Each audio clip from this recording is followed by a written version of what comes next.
ஏங்க ஏங்க எங்க ஒரு நிமிஷம் இருங்க. இப்ப நான் என்ன சொல்றீங்க இப்படி போயிட்டு இருக்கிறீங்க?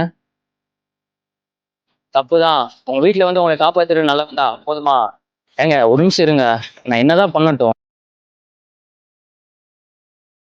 எனக்கு அந்த திருடனை கண்டுபிடிக்கணும். அதை எப்படியா கண்டுபிடிக்க முடியும்? அவன் வந்த பைக் எனக்கு தெரியும். அது ஒரு ரெட் கலர் பைக். அப்படி பார்த்தா இந்த ஊருக்குள்ள எத்தனையோ பேர் ரெட் கலர் வண்டி வச்சிருப்பாங்க. என்னமோ திருடி மட்டும் ரெட் கலர் வண்டி வச்சிருக்க மாதிரி நீங்க சொல்றீங்க. அவன் வண்டி நம்பரும் எனக்கு தெரியும். வண்டி நம்பர் தெரியும்? இங்க சொல்லுங்க. TN99R 7126. ஒரு நிமிஷம். ஹலோ மச்சா. டேய் உன் பைக் எங்கடா இருக்கு? டியூ கட்டாம சீஸ் பண்ணிட்டாங்கடா.